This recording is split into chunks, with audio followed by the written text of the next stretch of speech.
Les reins sont les organes qui élaborent l'urine. Ils sont situés à l'intérieur des fosses lombaires, à la hauteur des premières vertèbres lombaires et des deux dernières côtes, tel que nous le montre cette séquence. Le rein droit est situé sous le foie et le rein gauche contre la rate. Chaque rein a une forme de haricot et mesure environ 12 cm de long.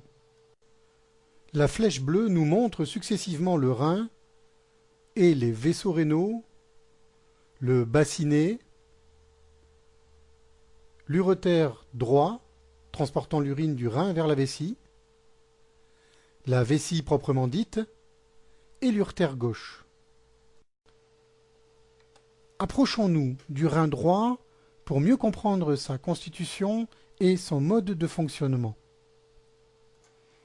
En le faisant pivoter sur lui-même, nous remarquons sa forme typique de haricot, surmontée d'un autre organe de coloration jaune-noir, ce sont les glandes surrénales. Sur cette image fixe, nous pouvons distinguer grâce à la petite flèche bleue le rein lui-même, avec sa capsule, les glandes surrénales dont nous venons de parler, l'artère rénale, la veine rénale et l'urétère dont nous avons parlé au début de l'animation. Pour mieux comprendre le fonctionnement du rein et l'élaboration de l'urine, il est nécessaire de pénétrer à l'intérieur de celui-ci. Pour cela, supprimons virtuellement la capsule rénale, ce qui nous permet de visualiser le parenchyme, c'est-à-dire l'intérieur du rein proprement dit, le lieu où s'élabore l'urine. Voici en détail l'anatomie interne d'un rein. Ceci est une pyramide rénale, appelée également pyramide de Malpighi. Voici maintenant une artère arciforme, une veine arciforme, une artère arciforme,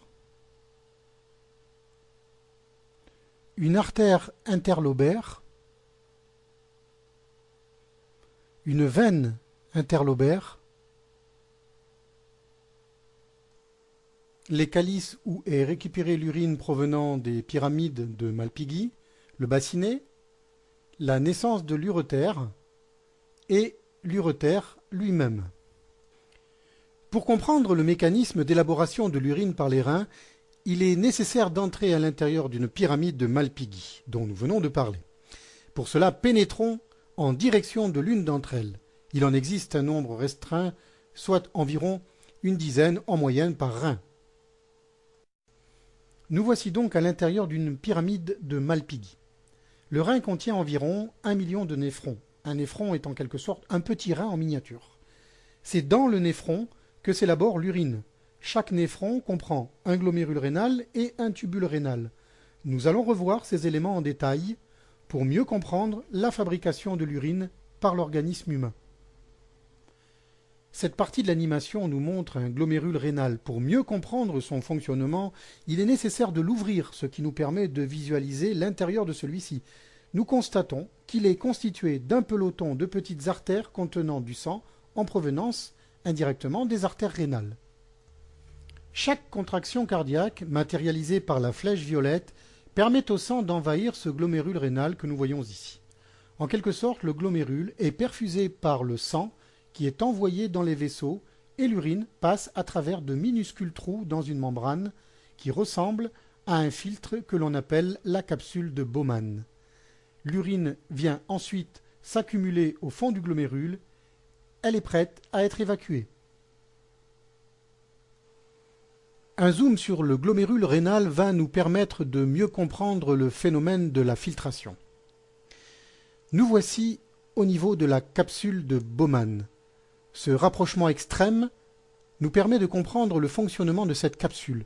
Elle joue le rôle de filtre entre le sang et l'urine. Seule l'eau et les petits composants ainsi qu'un grand nombre de déchets du plasma, c'est-à-dire de la partie liquidienne du sang, peuvent passer à travers cette membrane dite basale. Les globules rouges, les globules blancs, les plaquettes et les grosses molécules du plasma sont retenues à l'intérieur de celui-ci.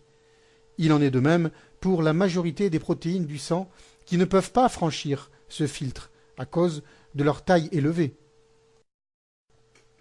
Le déversement, l'évacuation de l'urine va se poursuivre ensuite à travers un réseau un entrelacement de petits tubules rénaux, dont le premier est le tube contourné proximal, indiqué ici par la petite flèche violette.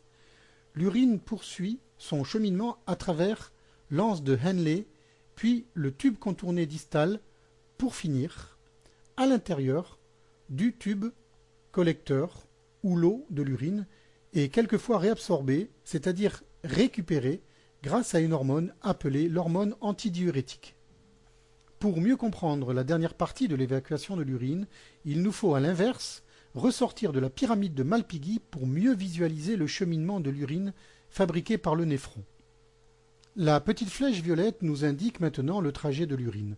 Tout d'abord, en sortant de la pyramide de Malpighi, l'urine pénètre dans les calices rénaux, ensuite elle remplit les bassinées, puis continue son cheminement vers l'urètre et enfin pénètre à l'intérieur de la vessie. Nous voyons ici s'effectuer le remplissage de la vessie par l'urine en provenance de l'urètre droit et son évacuation par l'urètre.